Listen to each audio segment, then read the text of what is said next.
Assalamualaikum semuanya, jumpa lagi di channel Sinta Diari. Cerita utama tetap update di hari Rabu dan Minggu di jam biasanya pukul 19.15. Selain hari Rabu dan Minggu, untuk mengisi kekosongan, hari lainnya akan diceritakan kisah awal mula perjalanan Tori. Cerita lengkapnya bisa dicek di playlist. Untuk cerita spesialnya, biasanya akan minta update pada hari Sabtu. Opsional ya, tergantung situasi. Oke, pada akhirnya tidak ada jalan damai tanpa adanya pertarungan. Demi menjaga harga dirinya, Masamune menantang Tori untuk berduel. Seperti apa aksi mereka? Mari kita langsung masuk saja ke dalam ceritanya. Tombak Naga Emas Shenlong.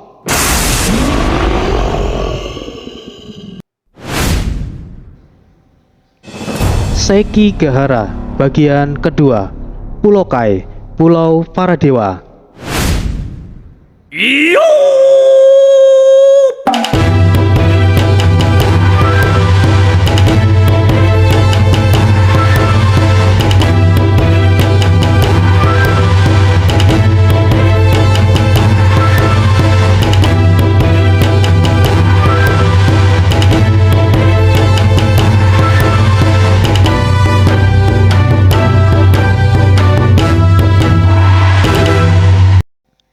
Peringatan, konten ini mengandung suara yang keras, mungkin akan mengganggu pendengaran.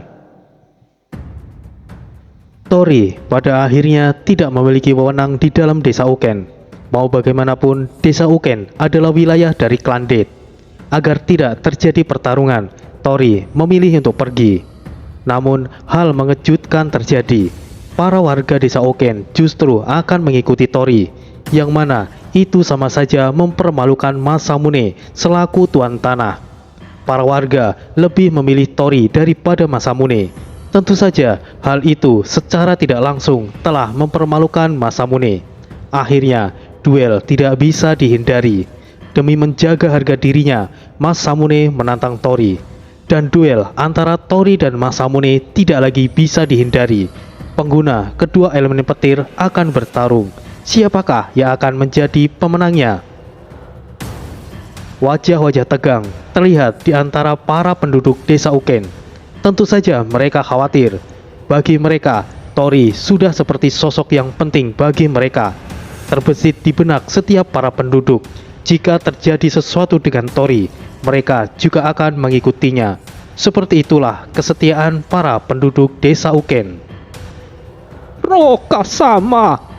Aku khawatir Tori sama dalam bahaya, ucap kepala desa. Tidak ada yang perlu Anda khawatirkan, kepala desa. Tuan bisa melumpuhkan 100 orang sepertiku sendirian. Lihat dan tenanglah. Oh! Mata tua kepala desa melotot antara percaya dan tidak dengan apa yang dikatakan oleh Roka. Dia hanya perlu membuktikannya saja. Baiklah, aku terima tantanganmu, Masamune-san.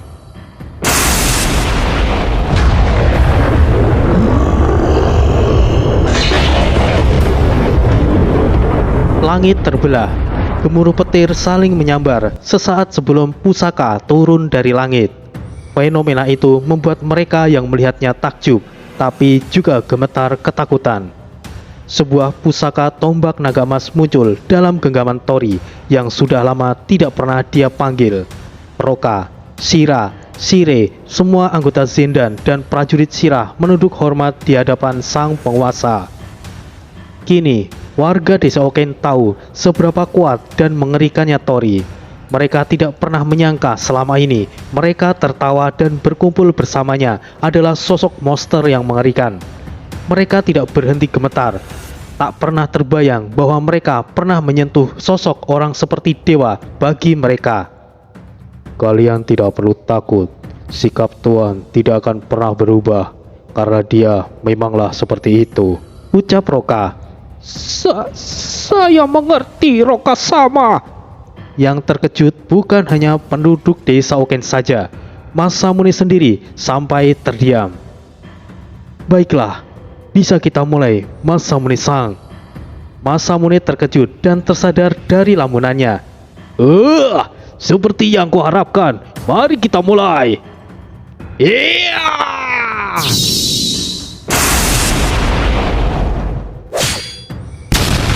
Masamune tidak meremehkan lawannya. Dia langsung menyerang lebih dulu.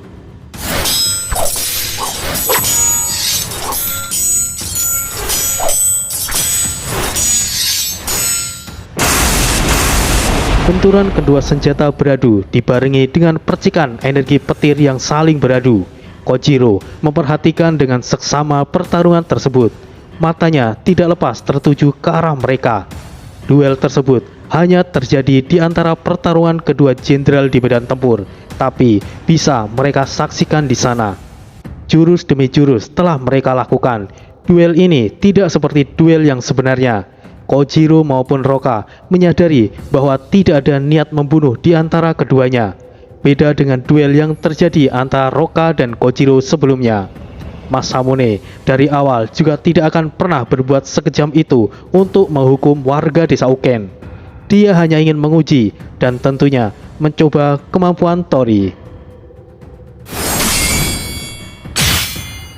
Mereka akhirnya sama-sama mundur. Kau cukup hebat. Ucap Masamune kembali menyarungkan pedangnya. Kau juga sangat ahli, Masamune-san. Teknikmu tajam, seranganmu kuat, dan kontrol yang selaras. Aku sangat kagum. Puji Tori bersamaan menghilangnya tombak naga emas. Anggap saja kau menang, Tori-san. Itu tidak benar, Masamune-san. Secara teknik, saya jelas kalah. Aku suka orang yang rendah hati sepertimu. Dari awal, aku tidak memiliki niat ingin menghukum warga desa Uken. Baiklah, akan aku berikan wilayah ini untukmu, Tori-san. Terima kasih atas kemurahan hati Anda, Masamune-san. Kepala desa, maafkan kami sebelumnya. Semua itu hanyalah pura-pura. Benar kan, Kojiro? Benar sekali, Masamune-sama. Masamune-sama, Anda tidak perlu minta maaf. Kami. Kepala desa gelagapan. Tidak perlu kau pikirkan, kepala desa. Oh ya, ada hadiah untuk kalian. Anggap saja ini adalah permintaan maaf kami karena mengabaikan kalian selama ini. Satake! Siap, Masamune-sama. Berikan hadiah mereka. Baik, Masamune-sama. Kojiro terdiam setelah menganalisa pertarungan mereka. Secara umum, dilihat mereka terlihat imbang. Tapi Kojiro tahu betul siapa yang akan menang jika pertarungan itu dilanjutkan. Masamune sudah menunjukkan kelelahannya, sedangkan Tori sedikit pun tidak menunjukkan tanda-tanda lelah. Jarang ada orang yang bisa menandingi Masamune dalam pertarungan 1 lawan 1. Orang sehebat Roka dan Tori pasti akan dikenal luas. Orang seperti mereka yang jelas pasti ada di dalam suatu klan-klan besar. Jika mereka berdua tidak memiliki hubungan dengan klan-klan yang ada di alam Sakura, Kojiro hanya bisa menebak satu tempat. Pasti mereka berasal dari sana. Akhirnya, ketegangan itu sirna. Mungkin beda cerita jika yang menyinggung Masamune adalah sekelompok bandit ataupun orang-orang yang berada di bawah kemampuannya. Pastinya akan terjadi pertumpahan darah. Kekuatan adalah nilai dasar mereka dihormati. Lemah akan diinjak, kuat akan dijunjung. Di suatu tempat ruangan terbaik di seluruh desa Uken, Masamune dan rombongan pentingnya dijamu di ruangan tersebut. Sukacita terlihat jelas di wajah-wajah para penduduk desa. Bagaimana tidak? Bukan hanya mereka tidak kehilangan Tori, tapi mereka juga mendapatkan perlakuan yang istimewa dari Daimyo Masamune.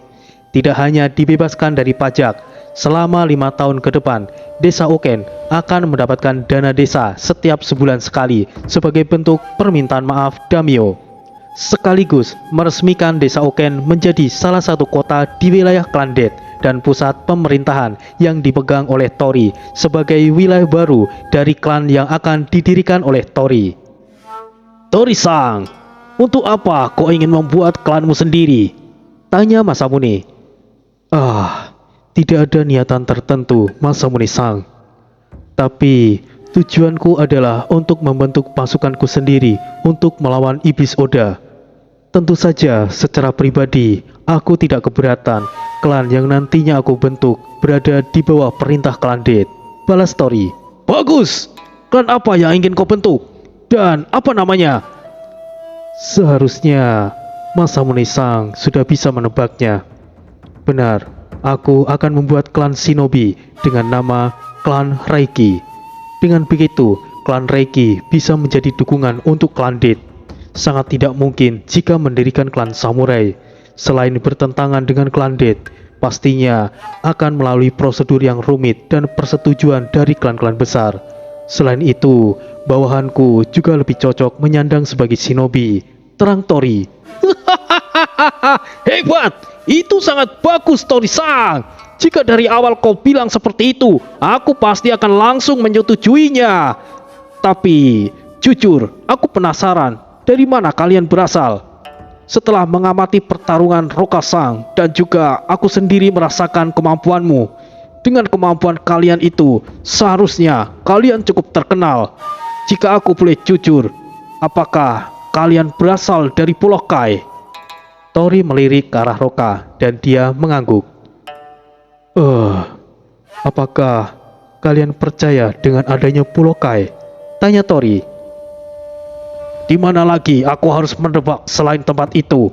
Meskipun aku tidak pernah melihat sendiri adanya pulau tersebut, tetapi leluhur kami telah mempercayai keberadaan pulau itu yang telah melahirkan orang-orang berbakat.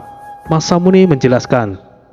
Apakah hanya dengan begitu saja kau percaya dengan itu, Masamune-san? Tentu saja tidak, Tori-san. Aku pernah ingin membuktikannya sendiri. Aku pernah melakukan perjalanan ke wilayah Nanbu, hanya ingin membuktikan apakah benar Pulau Kai itu ada. Meskipun pulau itu telah tenggelam, setidaknya ada jejak-jejak yang tertinggal. Lalu, apa yang kau dapatkan, Masamune-san? Tidak ada sesuatu yang berarti, Tori-san. Namun, perjalananku ke Nanbu juga tidaklah sia-sia. Aku berhasil mengusir tentara iblis Oda yang berusaha menyerang wilayah Nanbu saat itu.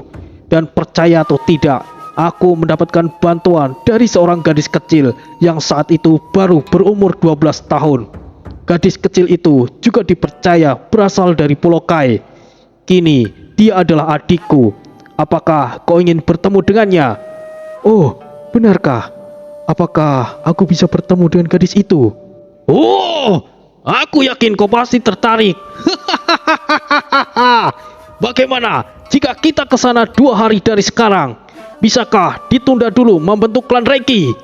Tentu saja, dengan senang hati, Masamune-san. Obrolan mereka semakin seru dan menyenangkan, dan akhirnya mereka memutuskan untuk pergi ke Pulau Nanbu. Kurang lebih hampir 2 tahun itu, Tori juga mendapatkan informasi terkait mitos Pulau Kai. Memang dari awal, Tori akan menjadikan pulau tersebut sebagai alasannya. Tentu saja, tidak secara terang-terangan. Mau bagaimanapun, Pulau Kai adalah mitos dengan kebenaran yang tidak bisa dibuktikan. Namun, setidaknya itu adalah alasan lebih masuk akal untuk mereka. Masamune sendiri juga meyakini bahwa Tori dan lainnya berasal dari Pulau Kai. Mendapatkan bantuan Tori sudah jelas menjadi kekuatan yang besar untuk klan Death. Ditambah lagi, klan Death juga tidak memiliki dukungan dari shinobi. Keputusan Tori membuat klan shinobi telah membuat Masamune sangat senang. Roka bisa saja menjadi salah satu ninja terhebat. Sejarah mungkin akan berubah dan akan ada shinobi baru serta ninja hebat lainnya. Kojiro bisa memaklumi sikap lancang mereka terhadap Masamune, karena pada dasarnya jika mereka memang berasal dari Pulau Kai, Masamune sekalipun harus membungkuk dan memohon untuk minta bantuan mereka. Terlebih saat ini, Tori menawarkan dirinya sebagai pendukung klan Death dengan membentuk klan shinobi. Tanpa menunggu waktu lagi, rombongan klan Death kembali lebih dulu ke kota Death. Karena perjalanan menuju Nanbu bukanlah perjalanan yang singkat. Melewati wilayah klan Mogami, klan samurai yang dipimpin oleh daimyo bernama Imagama. Meskipun memiliki wilayah yang kecil, klan Imagama ini bertindak netral. Dikenal juga bahwa pimpinan klan Mogami itu sangat penakut dan memiliki sifat yang kekanakan.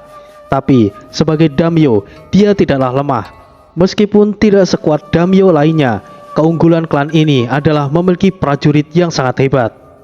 Tantangan terbesar menuju Nanba bukanlah klan Mogami, tetapi wilayah tak bertuan yang memiliki wilayah di antara Nanba dan klan Mogami. Wilayah tak bertuan ini sangat besar, konon tempat paling berbahaya di seluruh alam Sakura. Desa Nanba bisa aman juga karena adanya wilayah tersebut, yang konon dihuni oleh hewan-hewan iblis yang sangat kuat mendiami wilayah tersebut.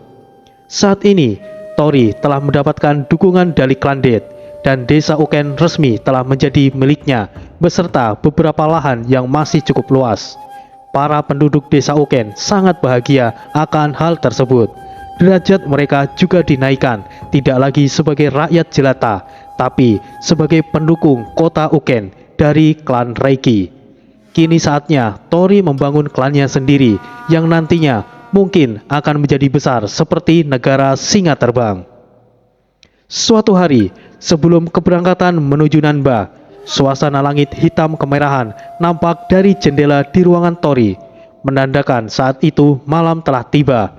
Penerangan dari obor dan lampu-lampu dari minyak yang tersebar di seluruh sudut kota Uken mulai dinyalakan. Masih terdengar suara-suara yang masih beraktivitas. Tercium pula padatnya suasana kota malam itu. Terdengar suara ketukan pintu yang pelan di ruangan kerja sekaligus tempat istirahat Tori. "Silakan masuk," ucap Tori memegang catatan yang terbuat dari kulit hewan iblis dengan sampul kulit pohon yang kuat. 7 wanita dengan wajah tersenyum rupawan memasuki ruangan Tori. Tercium semerbak aroma wewangian di tubuh mereka. "Daiken-sama, mohon maaf telah mengganggu waktu Anda sebentar," ucap salah satu wanita. "Tidak masalah. Oh, bukanlah kalian geisha, rombongan yang datang bersama Masamune Sang saat itu? Apakah ada yang bisa aku bantu?" tanya Tori. Daiken adalah sebutan penguasa dalam suatu wilayah, juga merupakan jabatan yang memiliki wewenang menggerakkan 5.000 prajurit samurai. Sama halnya, Daiken itu adalah penguasa kota atau wali kota.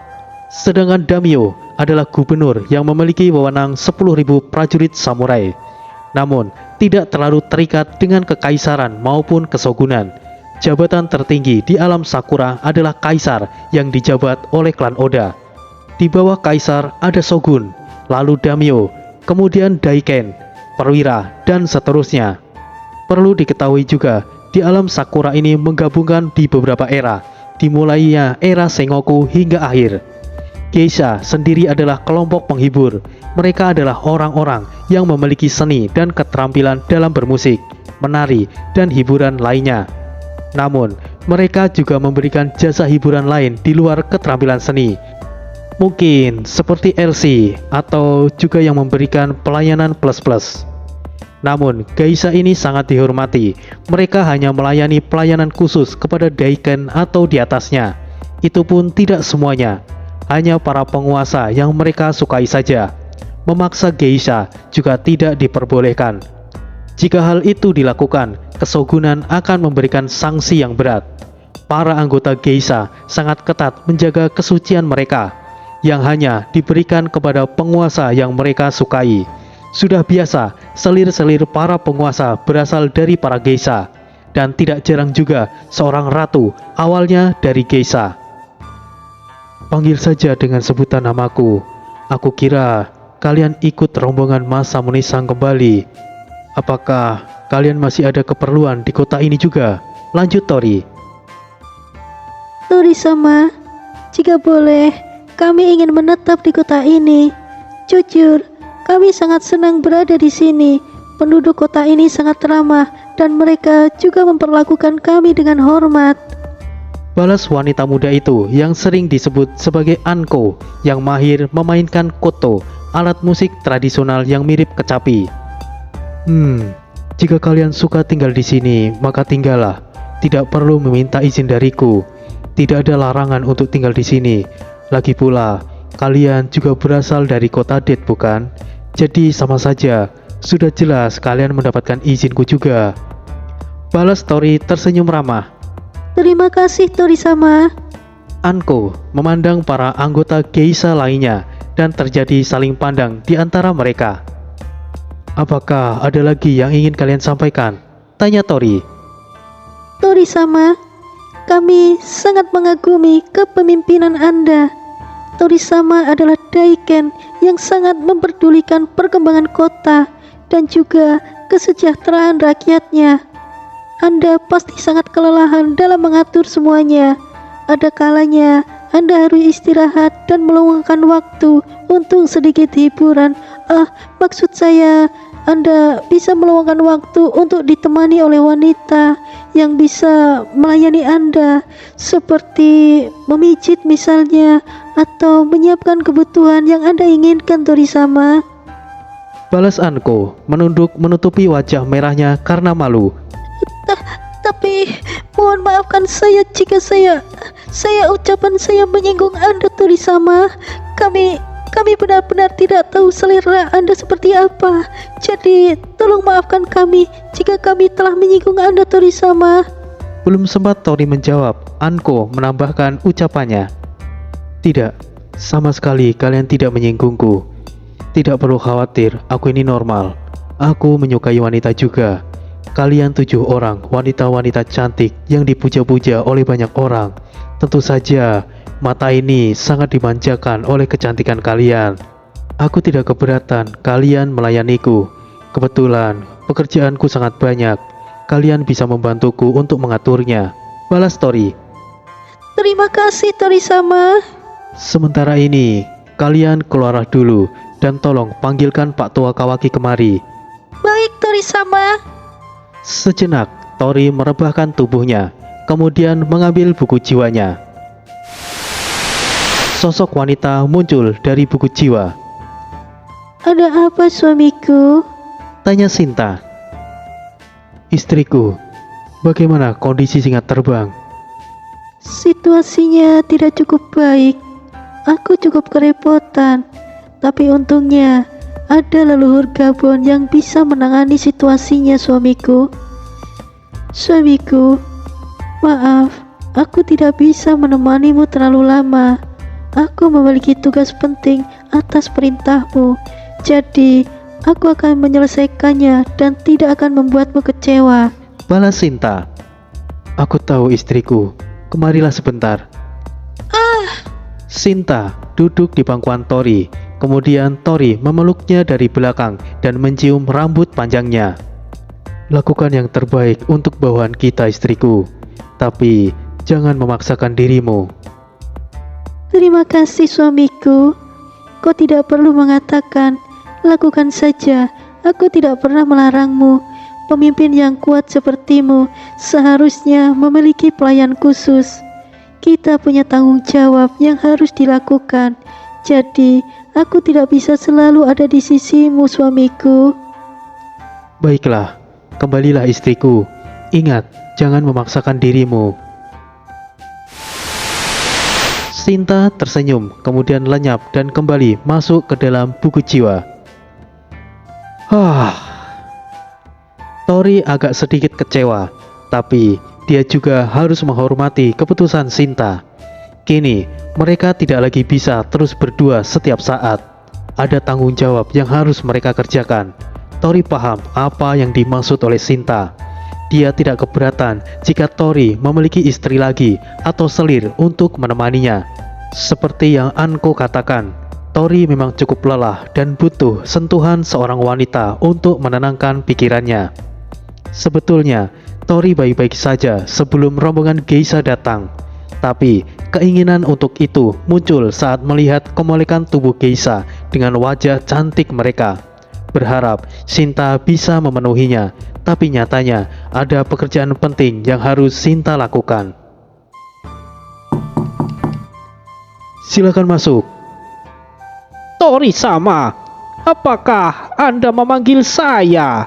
Lelaki tua itu tersenyum hangat. Silakan duduk, Kage-san.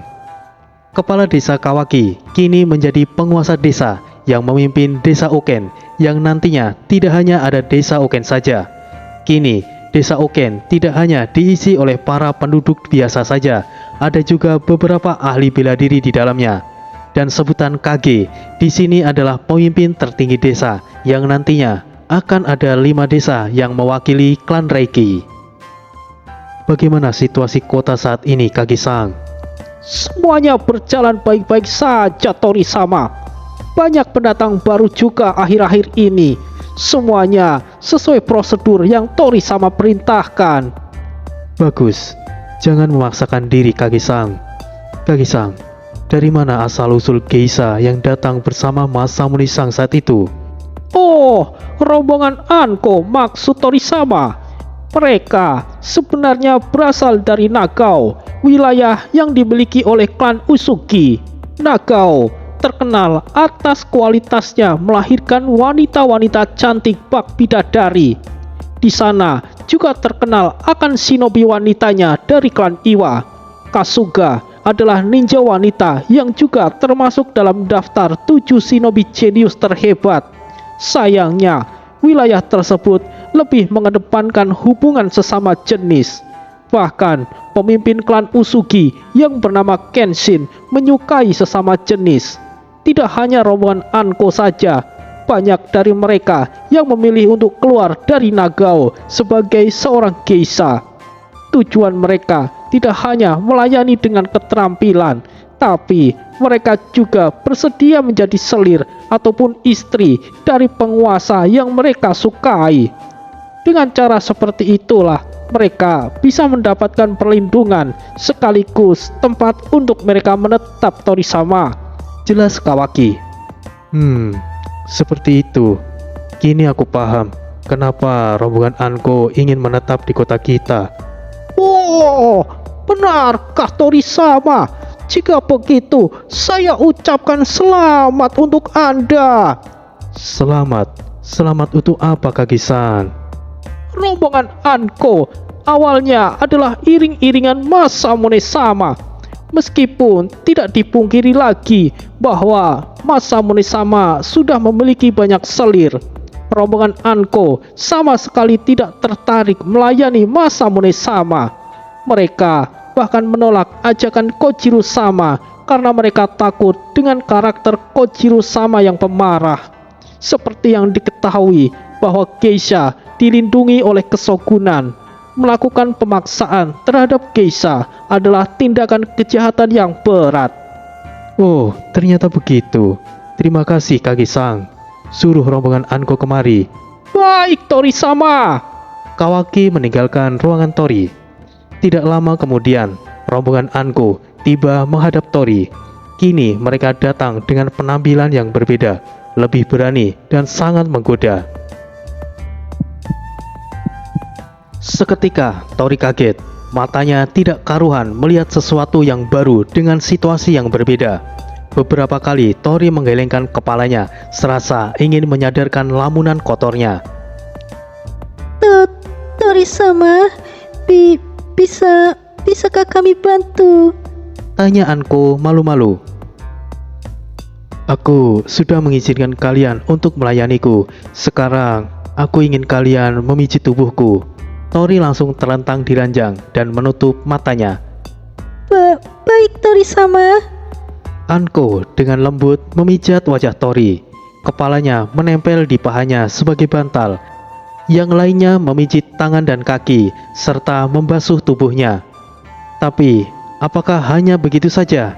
Apakah mereka hanya memijat dan menemani Tori istirahat saja? Tori sudah merasakan ketenangan setelah beberapa jam mereka melayani Tori.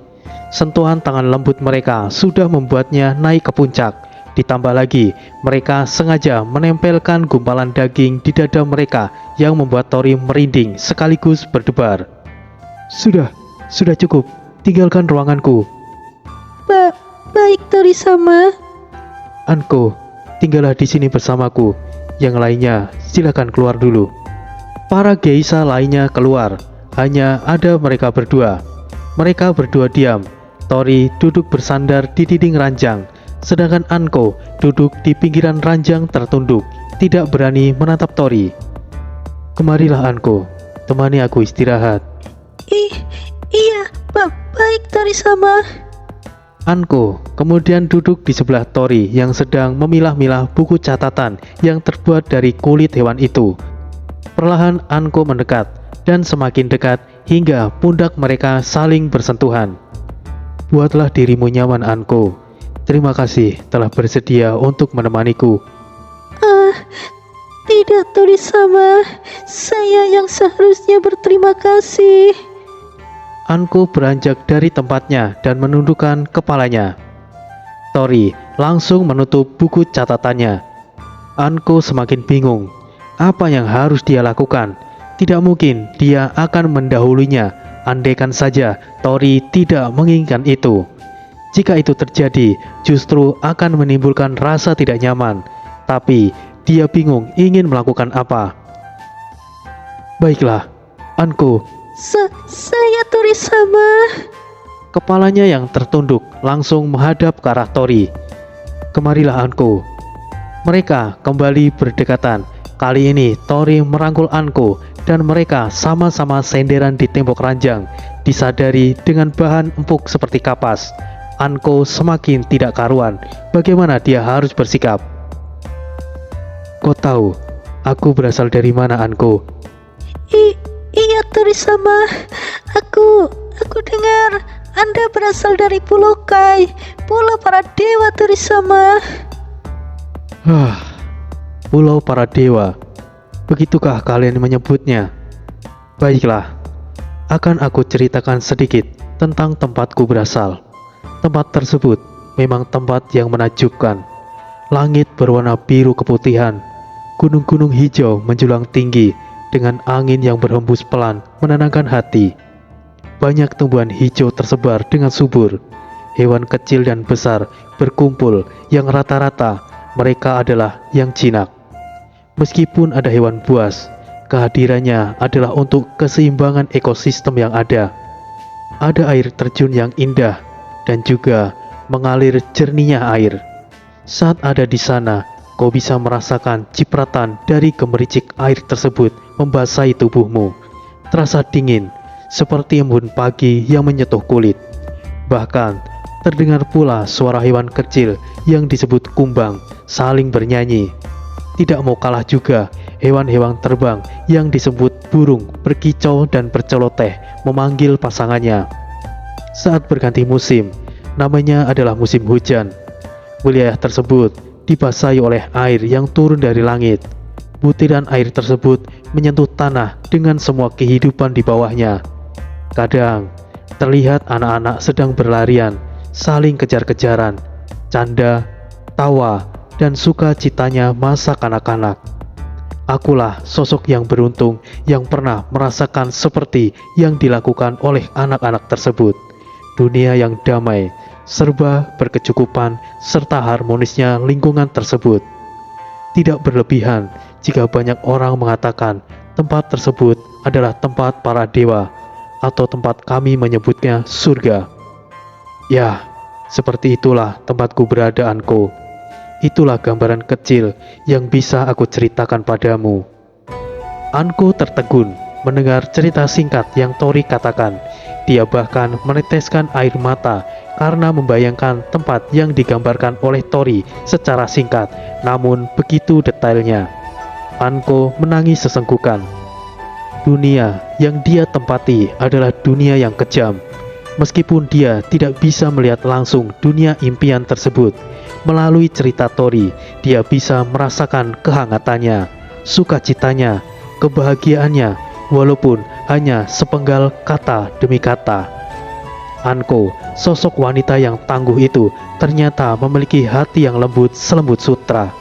Sama halnya dengan wanita pada umumnya. Dia menangis di pelukan Tori, tangis bahagia karena memiliki kesempatan untuk mendengarkan cerita yang luar biasa tersebut baginya. Dengan belian lembut Tori mengusap kepalanya, rambut panjangnya yang diikat tidak sengaja terlepas. Tori membelai lembut rambutnya dengan penuh kasih sayang, yang membuat Anko semakin nyaman dan tenang berada di sisi Tori. Tori-sama, terima kasih. Terima kasih banyak. Sambil sesenggukan, Anko katakan, selama ini tidak sekalipun dia mendapatkan perlakuan yang sangat baik terhadap seseorang. Bahkan ketika dia kecil sekalipun, Anko semakin tidak ingin lepas lagi dari Tori. Dia memeluk erat-erat seperti dia ingin terus berada dalam situasi tersebut. Nah, sekarang giliranmu. Cobalah ceritakan kisahmu, Anko. Dengan senang hati, aku akan mendengarkannya. Dengan begitu, kita bisa sama-sama memahami satu sama lain. Jangan jadikan alasan karena aku seorang Daiken sehingga kau patuh. Tapi anggaplah sebagai teman atau apalah itu terserah kau.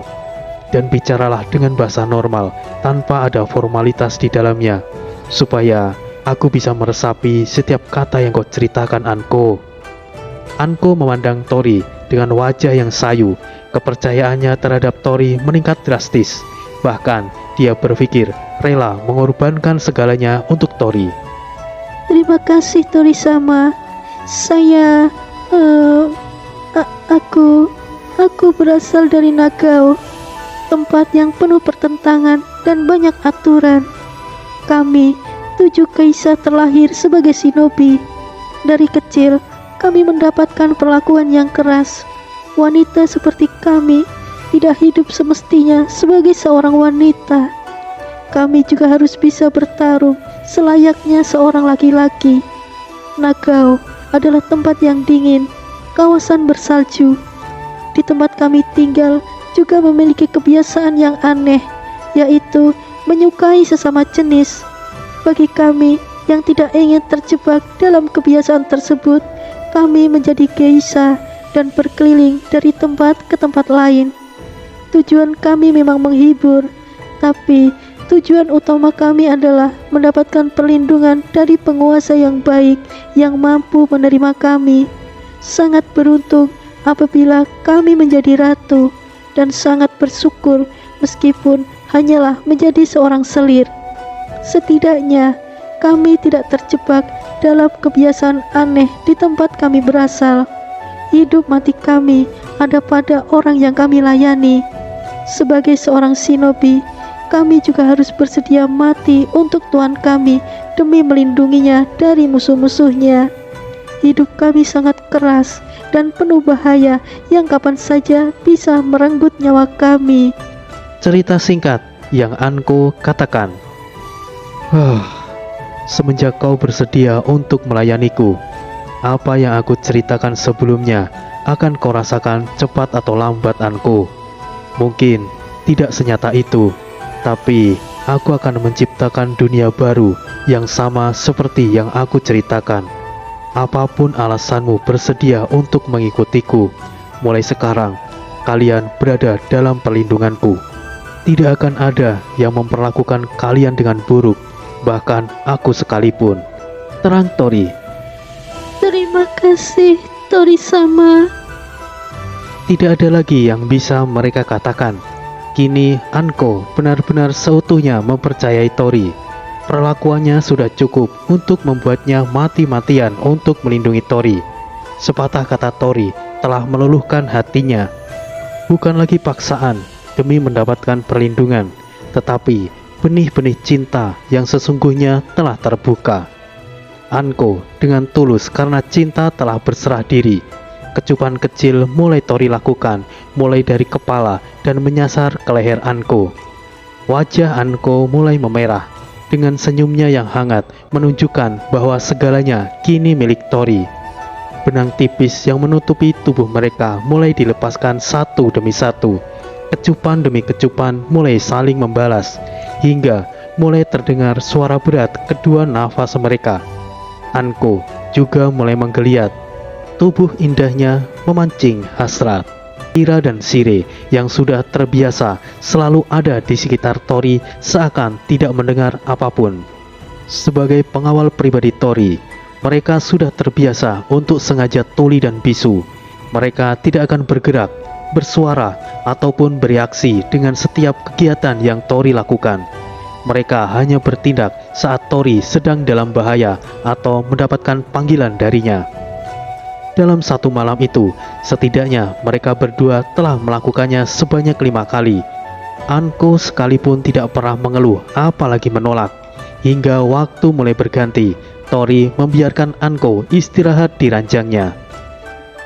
Pagi itu adalah waktu di mana Tori akan pergi bersama dengan Masamune menuju Nanbu. Anko sadar dia tidak boleh berlama-lama untuk istirahat. "Oh, kau sudah bangun, Anko." Maaf Tori-sama. "Tidak, kau istirahatlah, Anko. Aku yakin kau pasti masih keletihan. Hari ini aku akan pergi ke Nanbu bersama Masamune-san. Tinggallah di sini." Tori-sama, perjalanan ke Nanbu akan membutuhkan waktu yang lama. Tolong sertakan aku juga Tori-sama. "Bagaimana dengan keenam saudarimu itu, Anko?" Mereka juga pasti akan ikut Tori-sama. "Baiklah jika begitu. Persiapkan diri kalian." Terima kasih Tori-sama. Pagi itu, Tori berjalan keluar di area sekitar. Aktivitas sudah mulai padat seperti pasar. Mereka yang mengenal Tori saling menyapa bersahutan, karena kini kota Oken menjadi tempat berkumpulnya para pedagang. Dari banyak orang-orang baru yang silih berganti, pemimpin desa Oken, Kawaki, menemani Tori berkeliling. Sudah pasti Roka juga ada di sampingnya, dengan tujuan menyambut kedatangan Masamune. Wow, Tori-sama. Sapa seorang penjaga pintu masuk, diikuti oleh yang lainnya. "Oh, bukankah kau pelayan kedai? Aku lihat dulu pertama kalinya kau seperti seorang pengecut yang bersembunyi di balik meja saat kelompok Jigen membuat masalah. Sekarang lihatlah dirimu, kau jadi pria yang gagah sekarang."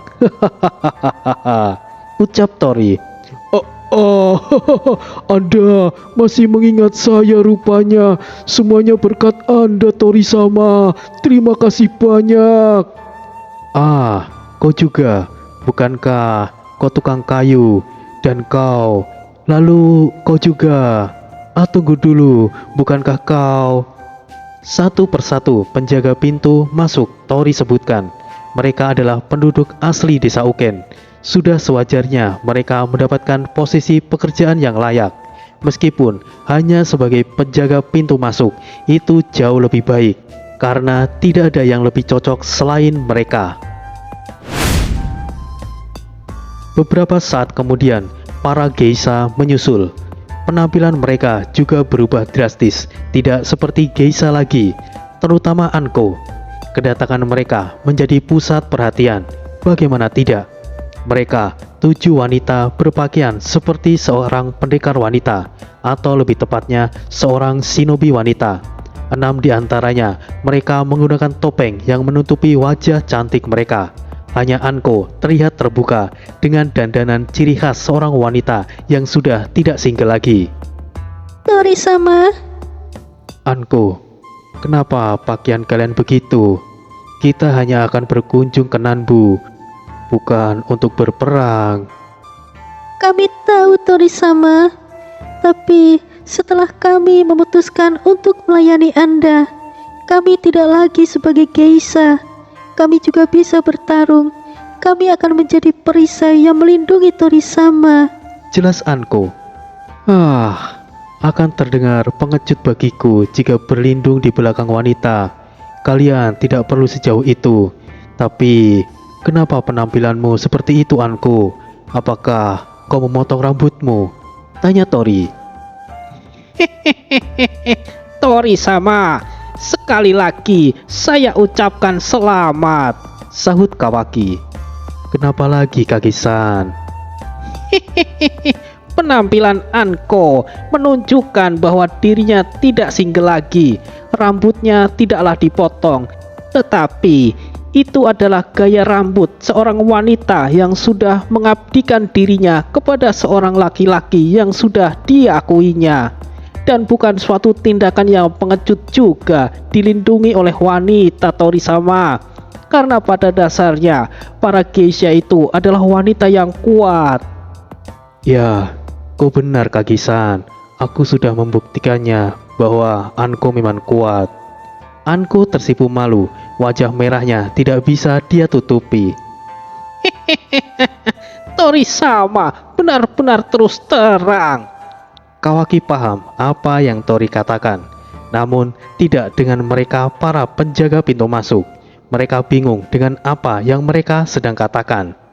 Setelah beberapa jam kemudian, rombongan Masamune dengan 10.000 prajurit tiba di kota Uken. Bukan bermaksud untuk sengaja Masamune yang menghampiri, tapi karena tujuannya itu Nanbu yang mana melewati desa Uken. Kedatangan Masamune menghentikan aktivitas di kota. Semuanya memberikan penghormatan kepada Daimyo. "Yo, Tori-san, apa kau sudah siap?" sapa Masamune. "Selamat datang Masamune-san, aku sudah siap. Apakah kalian dan rombongan tidak istirahat terlebih dahulu?" Itu tidak perlu, Tori-san. Perjalanan kita tidaklah singkat, jadi tidak perlu buang-buang waktu lagi. Baiklah jika begitu. Sirah!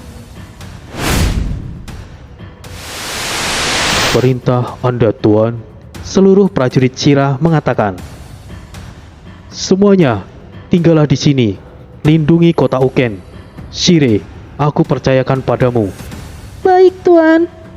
"Sirah, ikutlah denganku dan ajak beberapa anggotamu yang cakap untuk melindungiku di balik bayangan," ucap Tori dalam percakapan pikiran. "Siap, Tuan." Prajurit jubah merah itu, mereka benar-benar sangat ahli. Aku bukan apa-apa jika dibandingkan dengan mereka. Batin Anko. Yo, siapkan kuda terbaik untuk Tori-san. Perintah Masamune. "Anda tidak perlu repot-repot, Masamune-san. Aku sudah mempersiapkan sebelumnya." "Sabrani!" Sabrani datang dari hutan sekitar. Sebelumnya, Tori sudah memanggilnya agar tidak terlalu mencolok. Wujud Sabrani juga tidak berlebihan. Sayapnya dia hilangkan dan seperti hewan iblis pada umumnya yang ada di alam Sakura. Di antara semuanya, kuda Masamune lah yang paling besar dan kuat. Namun, masih belum apa-apa jika dibandingkan dengan Sabrani. Wow, tunggangan yang menakjubkan. Apa jangan-jangan tungganganmu juga berasal dari Pulau Kai, Tori-san? Tanya Masamune. "Tebakan Anda benar-benar tepat, Masamune-san." Yos, ayo berangkat. 10.000 prajurit menemani perjalanan mereka menuju Nanba. Bukan berlebihan, karena selain menuju Nanba, perjalanan ini juga dalam untuk menaklukkan wilayah antara perbatasan klan Usugi, Ashina, Mogami, dan Death. Wilayah ini disebut sebagai Kimoru. Meskipun hanyalah wilayah kecil, tempat ini sangat sulit untuk ditembus. Mungkin Masamune ingin membuktikan kepada Tori mampu melakukannya. Klan Death memiliki wilayah yang lumayan besar, tapi jika menguasai Kimoru akan memberikan banyak keuntungan. Salah satunya, klan Death bisa mengawasi 3 klan lainnya yang berbatasan dengan Kimoru. Masamune sebenarnya tahu 10.000 prajurit tidak akan mampu untuk meruntuhkan Kimoru. Bahkan, klan Usugi sekalipun tidak akan mau berurusan dengan penghuni wilayah Kimoru. Tidak diketahui klan apa yang ada di Kimoru, karena mereka sangat tertutup. Meskipun begitu, penghuni Kimoru tidak bisa diremehkan. Mereka cukup kuat dan juga sangat tidak bersahabat.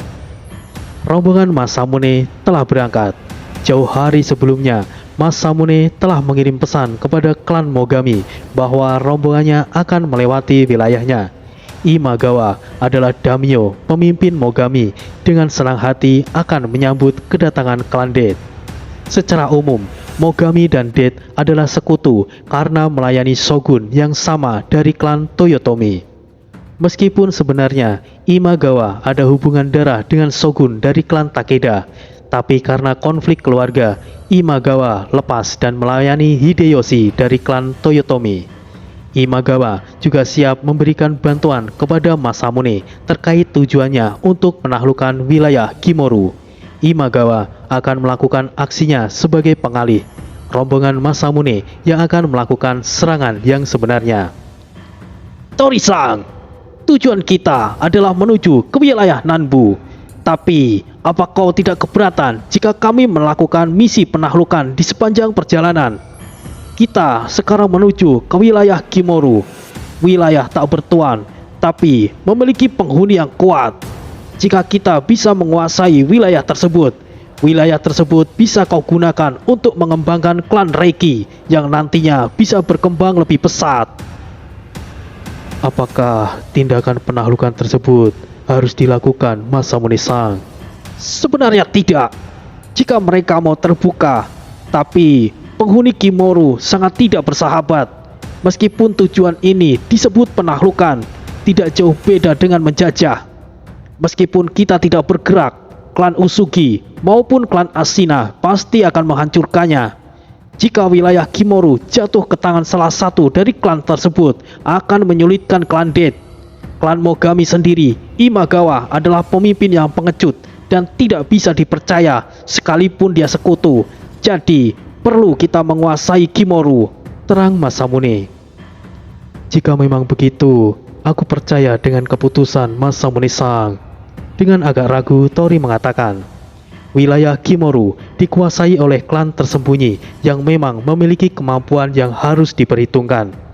Meskipun klan yang tertutup, mereka menyebutnya sebagai klan Kuroda, dipimpin oleh samurai jenius bernama Kanbei dan memiliki setidaknya 10.000 prajurit dan 3 jenderal yang kuat. Klan Kuroda tidak seperti klan-klan samurai pada umumnya yang menggunakan samurai sebagai senjata utamanya. Klan Kuroda memiliki bela diri yang unik. Mereka menggunakan senjata berat seperti palu besar, gada, bola besi, dan banyak macamnya. Klan tersebut juga rata-rata memiliki postur tubuh yang besar dan kuat, kebal terhadap senjata tajam. Para samurai dari beberapa klan juga sangat sulit untuk bersatu, yang membuat Iblis Oda tidak pernah bisa ditumbangkan. Takeda, Usugi, Toyotomi memiliki pandangan yang berbeda yang selalu berselisih. Belum lagi klan besar lainnya seperti klan Hojo dan klan-klan lain yang memiliki pemahaman serta jalan mereka sendiri. Sementara klan Oda semakin besar dan semakin sulit untuk dikalahkan. Mereka masih sulit untuk bersatu untuk melawan Iblis Oda. Ideologi dan keegoisan masing-masing jauh lebih besar.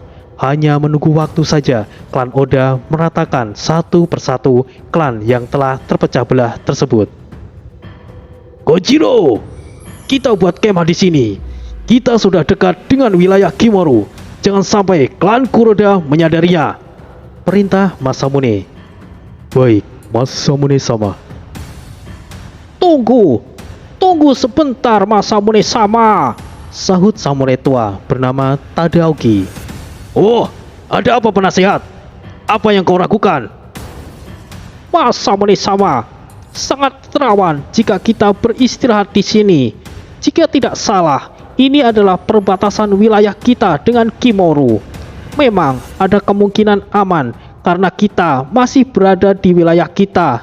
Namun, tidak menutup kemungkinan jika mata-mata klan Kuroda sudah mengamati kita dari awal. Maksudmu, kita telah diintai tanpa sepengetahuan kita? Ini hanyalah dugaan saya, Masamune-sama. Jadi, tidak masalah jika hanya sekedar istirahat sebentar. Tapi, jika harus membuat kemah di sini, itu sangat berbahaya, Masamune-sama. Pak Tua Oki benar. Intuisi Anda luar biasa. Anda memang pantas sebagai ahli strategi dan penasehat, sahut Tori. Tuan Daiken terlalu menyanjung saya. Sudah menjadi tugas saya, Tuan Daiken, balas Tadaoki sopan. Apakah Tori-san mempelajari ilmu strategi juga? Tidak begitu juga, Masamune-san. Aku hanya memiliki insting yang kuat, yang secara tak sengaja bisa memahami situasi di sekitar dalam kondisi dadakan. Bukan ahli sebagai perancang strategi yang mana lebih mengutamakan perencanaan di awal, balas Tori. Terdengar aneh, tapi sepertinya itu menakjubkan, Tori-san. Yang benar saja, selain lebih kuat dari Masamune-sama, dia juga paham akan strategi militer. Meskipun bertindak tidak seperti ahli strategi pada umumnya, itu tetap saja siapa sebenarnya Tori ini? Batin Kojiro. Oh, tidak bisa dipercaya. Anda adalah ahli strategi yang mengandalkan insting. Dari semua ahli strategi, mereka yang mengandalkan insting sangat jarang ditemui. Bisa dikatakan itu adalah kemampuan yang langka, Sahut Tadaoki. Anda hanya ingin membalas pujian, tapi itu cukup berlebihan, Pak Tua Oki. Tidak, saya tidak melebih-lebihkan. Memang benar adanya bahwa pengguna insting itu memang langka. Klan Death sangat beruntung atas kehadiran Anda. Penasehat, apa itu pengguna insting? Tanya Masamune. Setahu saya, pengguna insting adalah ahli strategi dadakan. Mereka tidak membutuhkan perencanaan di awal. Mereka mengikuti alur pertempuran dan mampu mencari kelemahan strategi musuh dan bertindak di luar pemahaman sang ahli pemikir. Anda tentunya tahu Jenderal Tadakatsu yang tidak terkalahkan.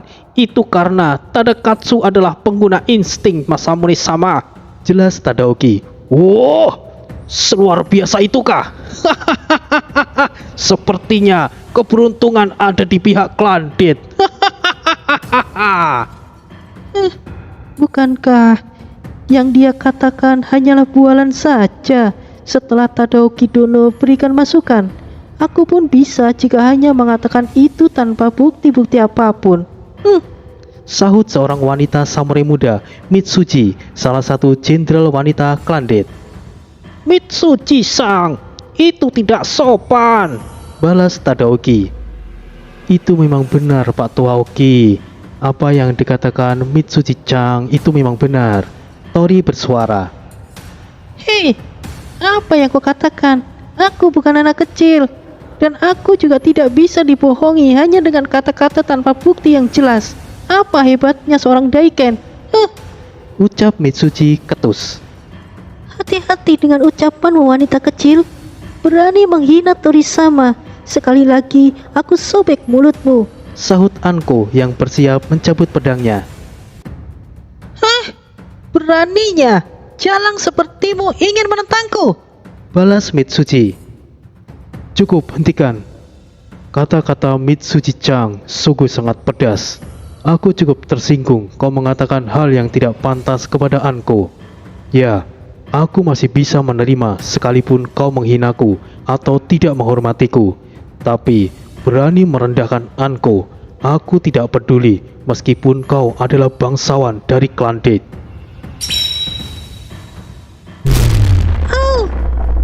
Tatapan tajam Tori bagaikan pedang yang menusuk mereka yang melihatnya. Mitsuji merasakan tekanan niat membunuh yang luar biasa. Dia sampai jatuh dari kudanya. Selalu ada orang-orang yang bersikap yang menjengkelkan. Tori masih akan menutup telinga jika dirinya dihina atau direndahkan. Tapi berani menghina Anko, seseorang yang dia akui, itu sama saja melukai Tori. Selalu ada makhluk yang bodoh sepertinya. Namun masalah utamanya bukanlah itu. Rombongan mereka telah diintai karena mereka telah memasuki wilayah Kimoru. Musuh seperti apakah yang akan mereka hadapi? Selesai. Terima kasih sudah hadir semuanya. Akhirnya misi pertama Tori akan dimulai. Nah, disinilah nantinya pertarungan yang sebenarnya. Semoga semuanya selalu sehat. Ditunggu kisah selanjutnya. Sekian, wassalamualaikum warahmatullahi wabarakatuh.